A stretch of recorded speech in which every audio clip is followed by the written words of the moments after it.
This is so dangerous. A train stopped for so long, these kids were left with no choice but to climb over it.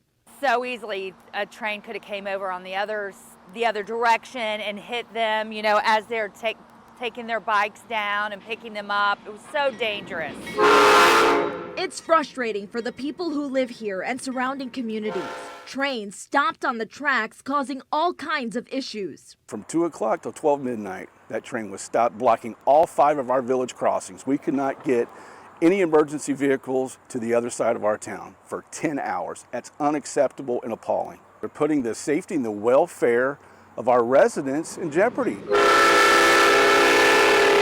In August last year, the Ohio Supreme Court ruled the state could no longer fine trains for blocking railroad crossings because it conflicted with federal regulation.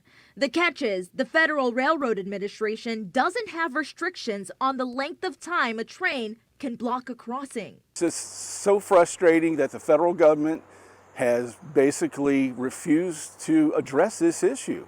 And they're the only ones that have the power to do something about it. Mayor Mark Mason says for years their pleas to federal and state lawmakers and the rail companies have gone nowhere. I mean, this is a quality of life issue, and somebody at the federal level has to care. I mean, this is the same train company that's responsible, for the issues up in northern Ohio with the train derailment.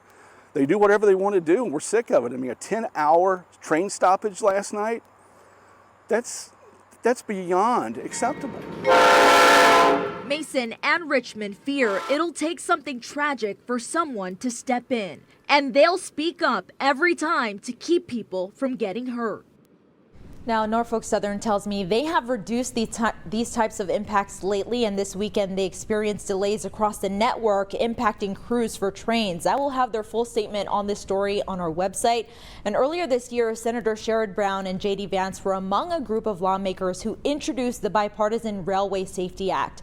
One thing it would do is create new requirements to prevent blocked railroad crossings. Now, I plan to speak with lawmakers on Wednesday about where things stand. Now, the Railroad Administration says blocked crossings will continue to be a challenge in the future, and the best way for them to find solutions is for you to report the incidents on their website. We have that pulled up right here.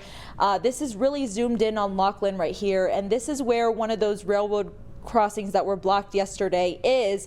And if you click on that icon, this will pop up, and this is where you can submit a report, and it'll ask you a bunch of questions just about the incident. And this is where you can go at any time when you are stopped at a railroad crossing that is blocked by a train. Kyle. You can always get local stories right here on YouTube, but go ahead and hit that subscribe button to get notifications to stay in the know.